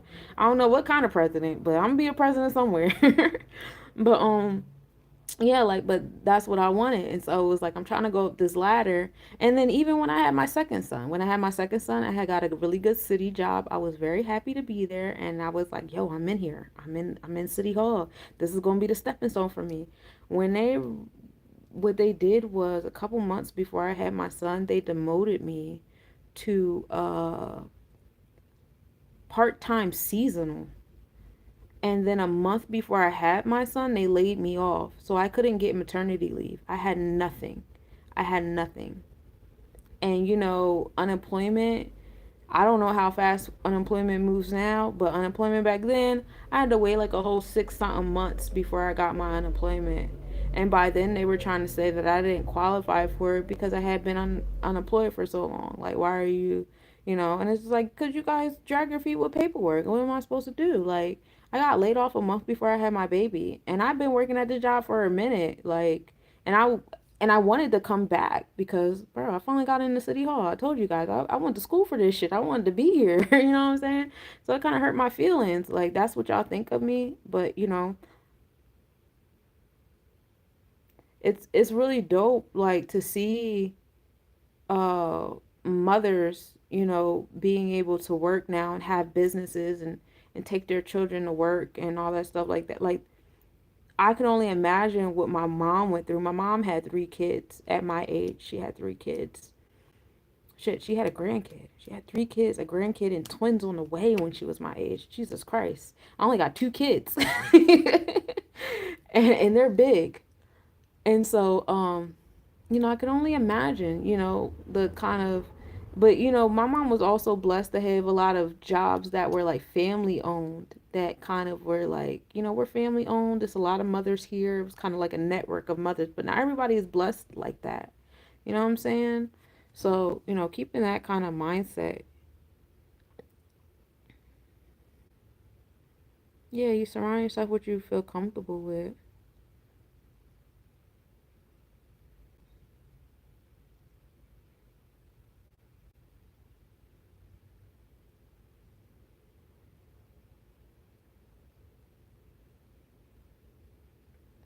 I think you should have a baby whenever you feel like it.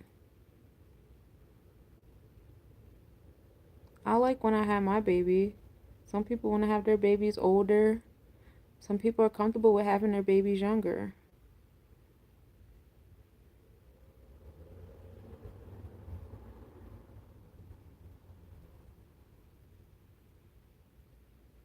500,000 in a world of 7 billion people is not a lot.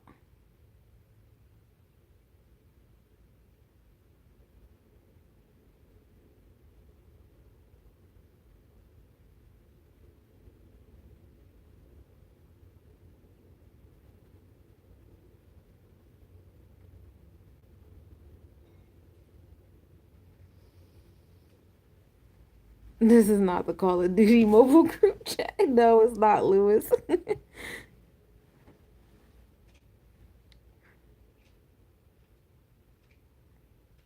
Peace to you, Air Force.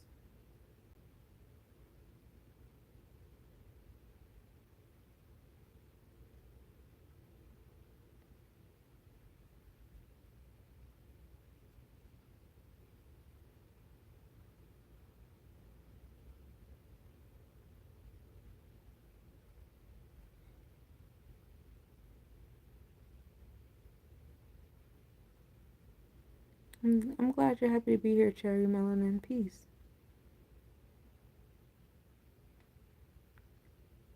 To Shaq? T-Shaq? I don't know. Hey, have a good one, Lewis. Yeah, they making you work today, Kayshawn. I had kind of took a lot of days off last week. Hey, Jesus. Hey, Zeus. Peace to the God.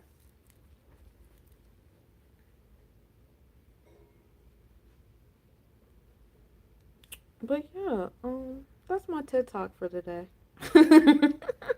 That is my TED Talk. Y'all do what works for you.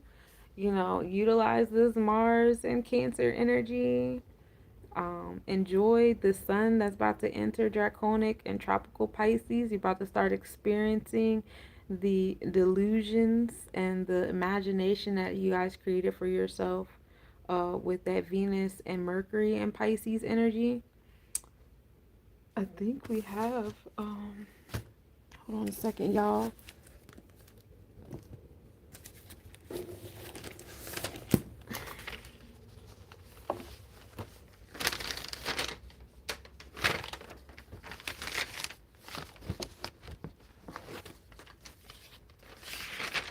Now it's time for so long. But we'll sing just one more song. Where's my papers? I have so many papers. Thank you. It's got nice hair. Appreciate you.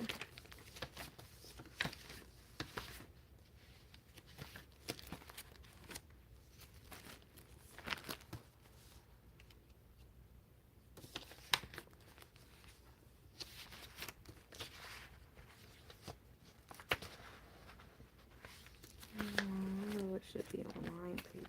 Should be on that little notebook paper that I'm looking for.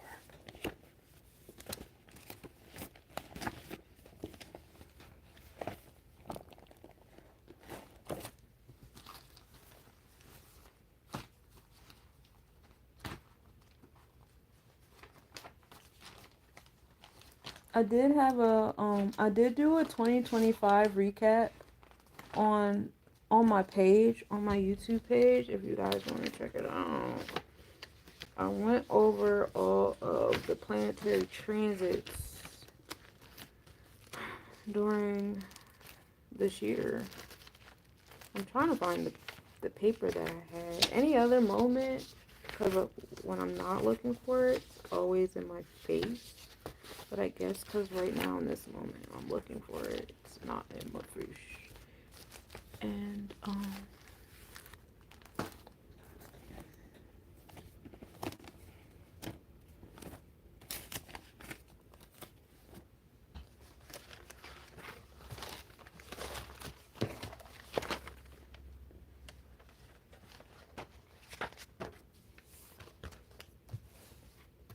when Gregorian calendar days were the delusions created that are manifesting this month. I use both. I don't mind using the Gregorian calendar because you know what it is?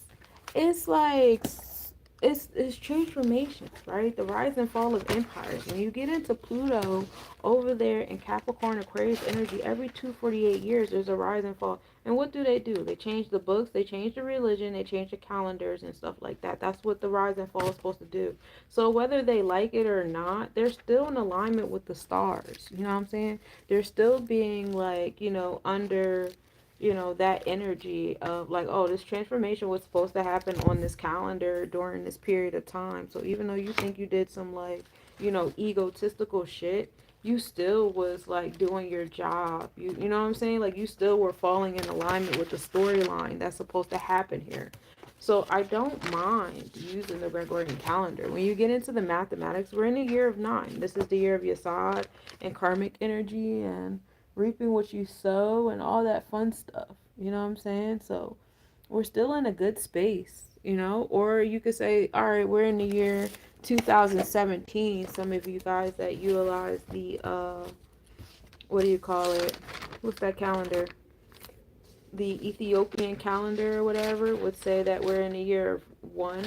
We're in the year of 2017, and that's fine too. You guys can go back to 1, okay, which would be very interesting because for us that's in the year of 9 in alignment with you being in the year of 1. Think about what we were doing, hey time, during the Gregorian 2017. Like we're still coming back full circle, like with the presidency, all the stuff that he started doing, he's finishing what he started and what he said he was going to do. Mans has been itching his fingers, itching his hands to do this shit for the last 8 years. So like it's still like that full circle situation, on top of like a lot of the transformations, big transformations and rebirths happening. Having Pluto entering Aquarius officially during the year of 1 is a big thing as well. Or year of 9, either way you want to look at it, like it's still a big thing. So we could be mad about it. We could be mad at it. That's cool. That's a choice though. And I wouldn't recommend it because I feel like that just like prevents you from exploring and experiencing the things, all of this shit is here for us, as much as someone may have created it to hinder us, it just helped us. It's kind of like when you have like Team Rocket head ass niggas, like they think they're coming here and they're doing this diabolical shit, and they're not. They just like actually helped us. So it's like, thank you for speeding up the timeline to get your asses out of here a whole lot faster. You know what I'm saying? Thank you for speeding us up to the year of 9. Putting all this energy in the year of harvest so like we could really reap what we want to sow instead of sitting in y'all shit. Thank you for doing this during a period of time where Pluto and all these planetary alignments are happening the way that they're happening. Neptune is open in Pisces, so all of this is an Akashic record experience. You know what I'm saying? Like, thank you. You thought you were hurting us. You thought that, you were getting in the way. You really thought you were that powerful. You're not. Thank you. That's the mindset I choose to have about it anyway. But, no, I'm going to find that paper for tomorrow. So when I come back and do the mathematics with y'all tomorrow, hopefully I remember and we can have a conversation about it. Because I really can't find it. And I'm like, hell, am I? Oh, there it is. I found it. Okay, hold on, y'all. Wait a minute. Bear with me before I let you go. Okay, so we're in the month of 2. So this is actually the month of 11 because we're in the month of 2 and we're in the year of 9. So overall, this is the space of mastery, which is 11 or 2. We do have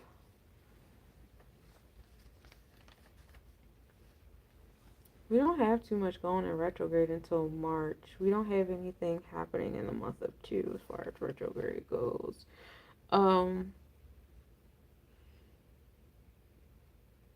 Yeah, Jupiter is gonna go prograde. Well, Jupiter already went prograde on the 2nd. When does Mars go prograde? Oh, Mars goes prograde on the 24th of this month. So we have a few more days of Mars retrograde, y'all. And this is the only retrograde this year. Yay. Of Mars anyway. So, some retrogrades we start having in March. In March, we have Venus retrograde on the 2nd of March. Mercury retrograde starts on March 5th. So we'll have that between Mercury and Venus going in retrograde in March. That's what we have next. Alright. Are we out of the age of Aquarius? That is a really good question. It's a lot of back and forth on whether we're in or out of it. I think that is kind of like, if you want to ask me for my personal input, it takes a long time to get in and out of an age. So it's kind of like we're in like that 29-degree situation where like we go in retrograde and we exit out, and then we go prograde, we enter back in, go in retrograde, expect. And because we're dealing with an age and not something smaller like a zodiac, like a degree, like that whole age makes everything take a whole lot longer. And so I think we go back and forth at this right now between Aquarius and Pisces. We're like going back and forth between, retrograde and prograde. I don't know when we get out of that and we'll be stable, because I mean, it took Pluto like 3 years to be stable in Aquarius, because every time Pluto went retrograde, it would go back into um, Capricorn. And even now, we're still in Capricorn constellation. So, you know, having those kind of conversations. I don't know. And I'm comfortable with that. I'm comfortable with saying I don't know. I just feel like we are going back and forth between the two. Yep. Oh, and then Neptune enters Aries zodiac. That's going to happen on March 31st. Ooh. Lilith is going to enter Scorpio zodiac on March 28th. Um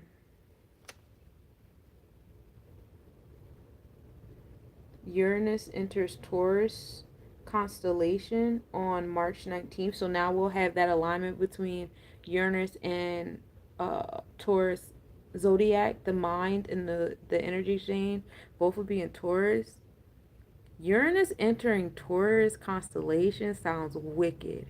Because I don't know, like, alright, I don't know, some of you guys are newbies here. Probably a lot of you guys are newbies here. But I talked about that heavy when Uranus entered Taurus on the Taurus zodiac. And, like, that happened in March 2019. By the end of that month, we had a pause on our bills. We had the PPP loans. We had the fucking, the unemployment thing, like all of these like progressive pushes happened in the financial realm with the feds, right? The Federal Reserve System. And so like that was heavy on the, hey Stilly, you're a Taurus? I have so many Taurians in my family. One of my sons is a Taurus, my mom's a Taurus, my stepdad is a Taurus. I love my Taurians. You guys are some beautiful love bugs. Um, I think you guys, your love is like so underrated. But you guys are supposed to be learning experiences that like help you guys loosen the reins on that material shit.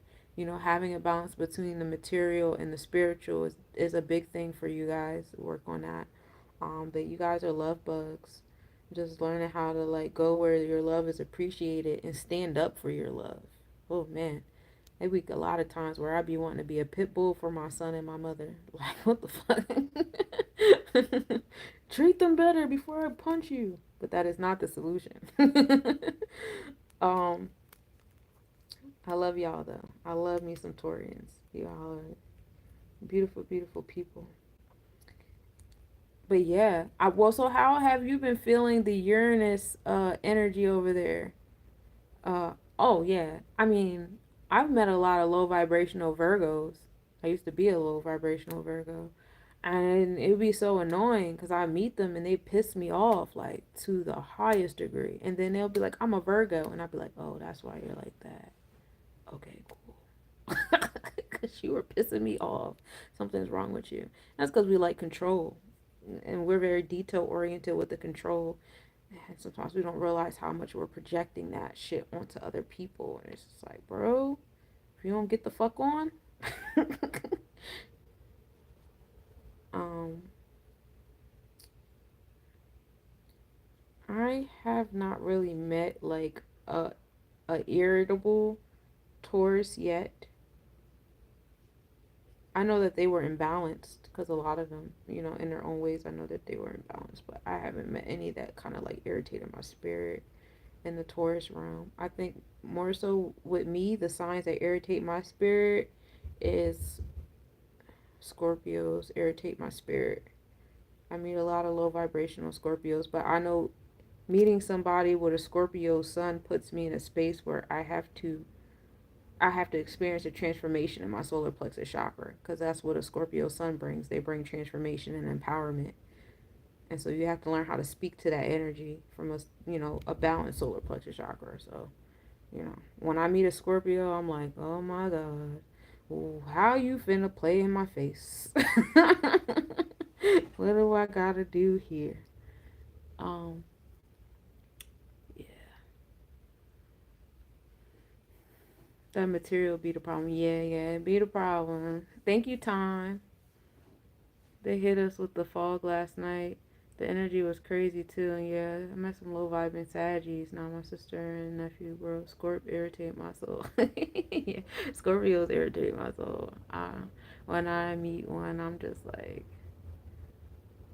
but then I met some that were like really cool. It's just they're cool at a distance. Like you gotta have boundaries with them because they will take advantage. Like I'm a Virgo, so like of course I got the organization. I know how to harvest things. That wind sounds wicked. I know how to harvest things into the physical and stuff like that. And so they'll come into my space to take advantage of me. So that's like when I have to learn how to have my boundaries and set the tone and, like, all right, you're not finna do this, you're not finna do that. Like, learn how to speak to that energy. I don't know why you want to be around a Scorpio so bad, goddess. They're not. Well, hopefully you meet a balanced one because I can't with them. And they're not organized. They're all over the place. And I just feel like they take advantage. They always plotting and scheming. And I don't like that shit. I don't, because when you're plotting and scheming, what you're saying is you're smarter than me. And I don't like that. I take a lot of pride in my intellect. Don't sit in my space and act like you smarter than me. You're conniving and all that. I don't like that. Yeah, it's good and bad and all. Now Sagittarians, I like Sagittarians. They're very generous. They're giving. I met a couple Sagittarians. It's just the blow up. It's the explosion. Just working on that fire, that explosive fire, because it's still Jupiter, and Jupiter used to be doing nutty shit. You know what I'm saying? When you get into the story of the things, they would blow up. And then the couple of Sagittarian men I met, I don't know why men embrace being whores so much. Like when I met Scorpio men, it was like, yeah, I'm a Scorpio. And it's like, what the fuck does that mean? Well, you know. And I'm like, you're a whore? Like you're happy about that? You don't have no sexual discipline? I don't understand. And then when I meet Sagittarius men, they say the same thing, like, I'm a Sagittarius man. What does that mean? Like you travel and you don't have any sexual like discipline? I don't understand. What are we talking about? Like why are you bragging about that? I don't like cancers. I don't like cancer men or women too much. No, because they're conniving too. They're liars. If I meet a balanced cancer man or woman, I'm with the shits. But I haven't totally met one yet. Um, there is a cancer man that I get along with, but we get along because I don't make him a part of my personal life, and I'm not a part of his. When I listen about how he treats other people, I'm like, damn, But I do see like the love and care, but yeah, they blow up. What about Aquarians? Aquarians are good. Like Aquarians are cool. I like Aquarians. They like, on the equal opposite side of Leo. They're like fixed air. So fixed air can be very stubborn, stiff air.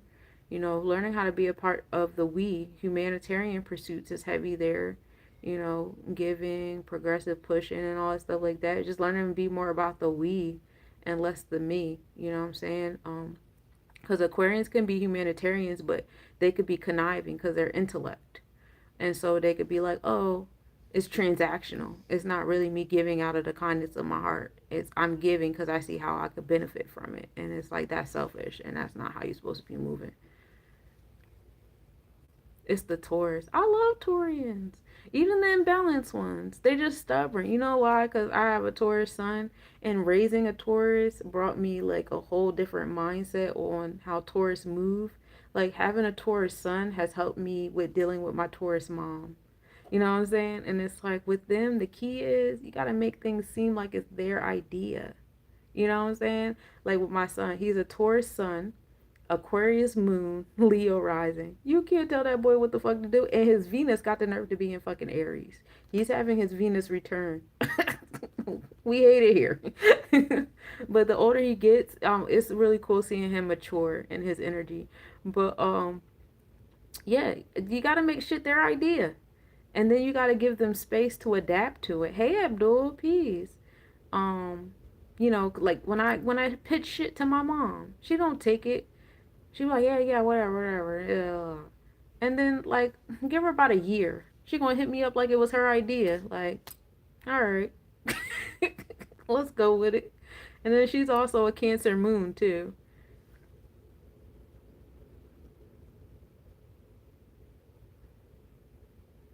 Aquarius, yeah, Aquarius, I'm okay at a distance. I tried to communicate with a couple of Aquarius men. They don't listen. That I don't really like their communication skills. I don't really like communicating with Aquarians at all. It's like they hear what they want to hear. It's really weird. Even when they're like talking to other people and they're communicating with me about a conversation they had with somebody else, I'm like, that's what the fuck you heard? That's what you comprehended? That is so weird. So I don't know. I don't really like to communicate with them. It's not my favorite conversation with an Aquarius. You like Aquarius, Libra, and Gemini as friends? Oh, you like air? I like Libras. I love Libras as friends. I have some awesome Libra friends. Gemini, I got I won't use the word tolerate because that's not fair. But yeah, I do tolerate the couple of Geminis that I have in my life. I don't have them in my life because it's just awesome here, and I just love Geminis. And I'm not saying that applies to all Geminis. It just so happens the particular ones that I know in my life, I kind of tolerate them. Pisces gang, fuck y'all. It's like no, I'm just playing. The Pisces broke my heart. That was the last heartbreak I had was with a Pisces. I'm not healed yet. Thank you, Steven. Yeah, they only hear their own thoughts. They only hear their own thoughts, and it's kind of annoying. Hey, JB, how you doing, love? Yeah.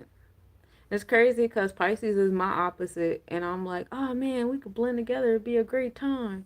And you know what they do? They create all these illusions. Like, they make you feel like, you know, we're friends or we like each other or like all this stuff. You know, they kept love bombing me and breadcrumbing me. And when I spoke on it, the last conversation we had, I'm like, bro, like, what's up? Like, you only pop up when you want to pop up, and then you pop up with all these ideas and all this, that, and the third, and then you disappear. And then it was kind of like, yeah, I do. And it was like, oh, you cool with this shit? Oh, wow, okay. This is the part where I block you on everything. Thank you. So now I'm good off Pisces. Um, I don't even like having them as friends. I would rather have them as an associate. I wouldn't have them as a business partner either because they're not reliable. I wouldn't have them as anything. Anything that you need to rely on, I wouldn't do it with a Pisces. Um, they would be like just cool passerbys. Heavy metal. What's up with you? My dad was Pisces, mom was Cancer. I'm a Saggy. Oh, you got water parents and you a fire? I know you was getting on their nerves. Thank you for supporting me, Heavy Metal. They're good transitional men. Ah, I don't want a transitional man. I want stability. I like Taurus men. I just gotta find a balanced one. Gave him hell. I believe you did. You was over there stressing them water babies out. Jesus Christ. Got in a fight with my boy best friend. What was your boy best friend sign? You want me? Oh.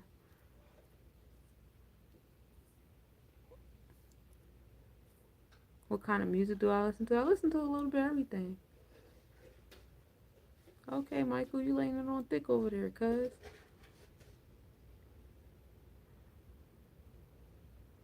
Abdul, you about to get silent steel. There you go. Pisces will be there until the end of time. Now that's a fucking lie. No, they won't. They do pop-ups. They'll pop up till the end of time, but they will not be stable in their presence in your space. You cannot rely on the Pisces.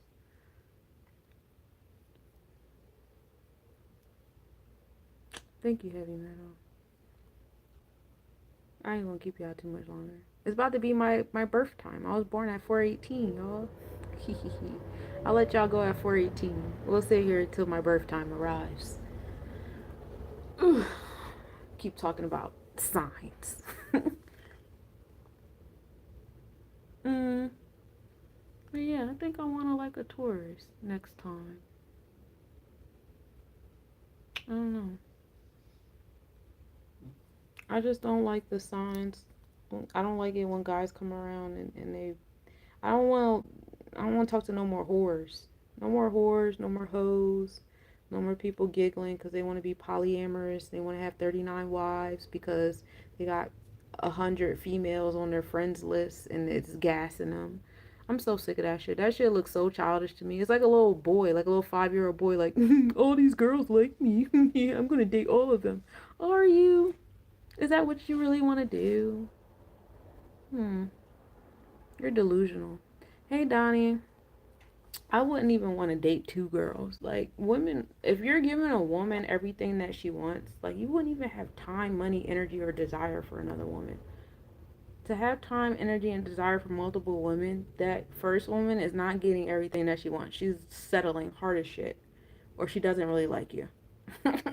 There's no way she's getting everything she wants. And you have time to, like, woo other women and do a bunch of other shit. I don't believe it. I'm not buying it.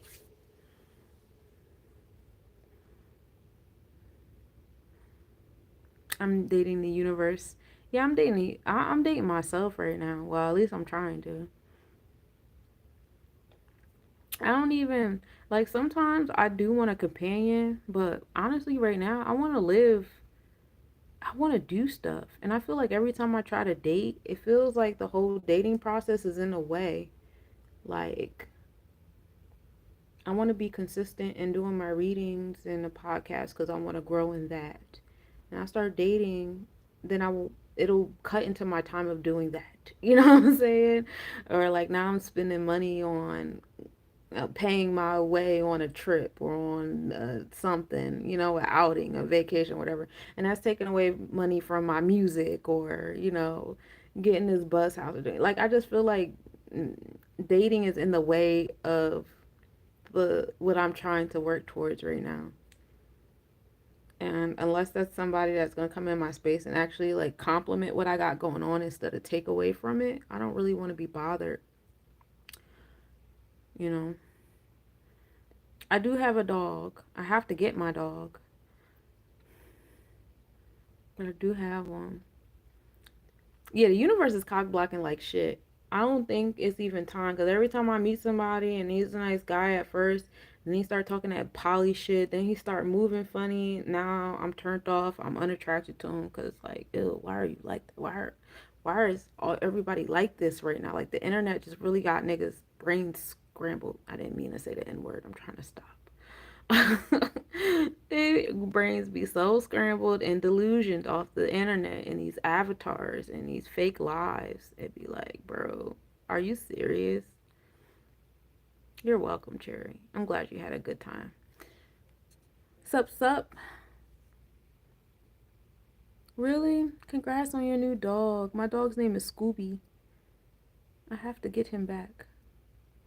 Okay, Donnie, enjoy your food.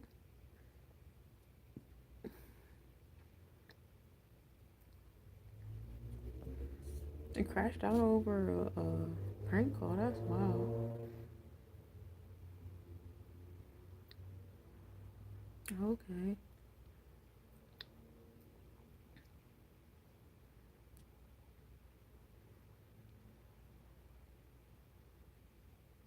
Stilly, what's your sign? You said people said you nonchalant.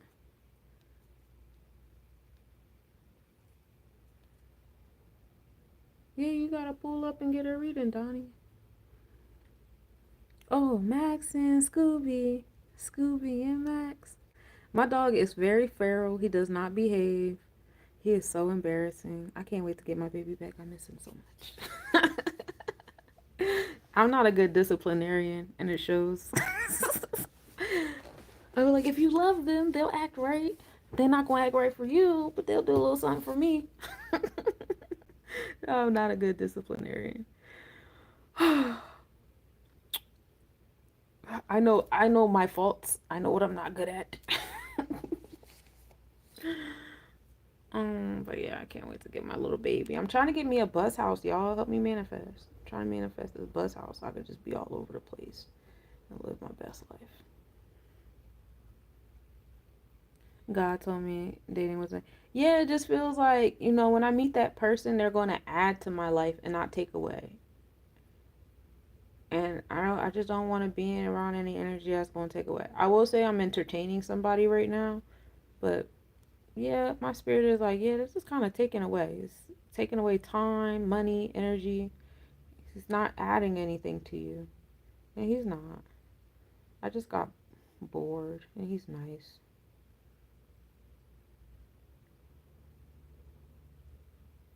Thank you, Kayshawn.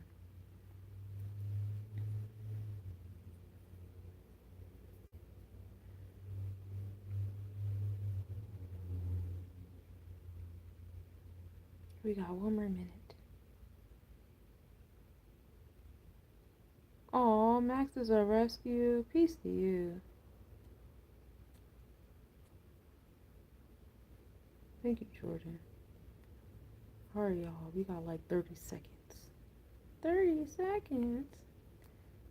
Blessings, Donnie. Thank you for pulling up on me. I appreciate you. Thank you, thank you. I appreciate you guys for tapping in. This was a good time. I missed y'all. I know I've been slacking, and that's because I was over here entertaining niggas, and I started slacking over here. I didn't like that. But, yeah. It's 4:18. This is the time I was born, and we love it here.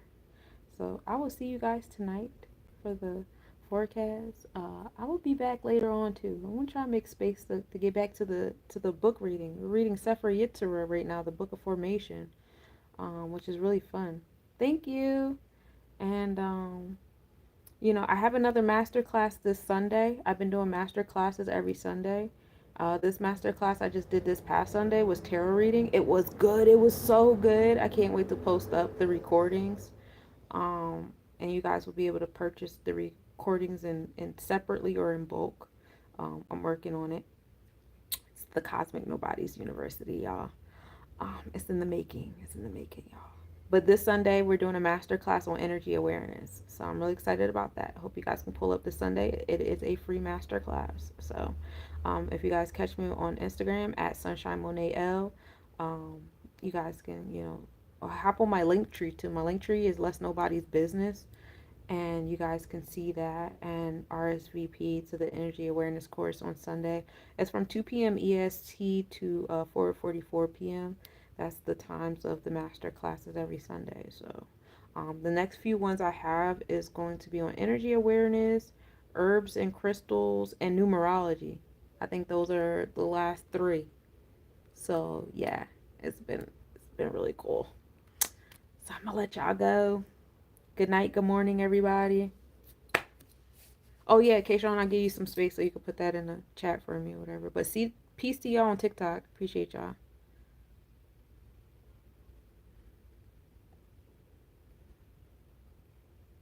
And peace to the tribe over here on Meet Me. I appreciate y'all too.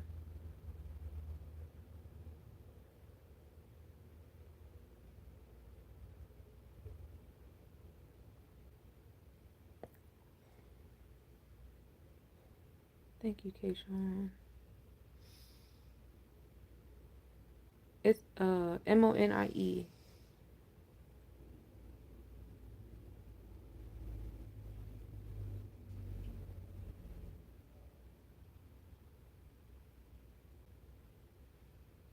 No, you're good.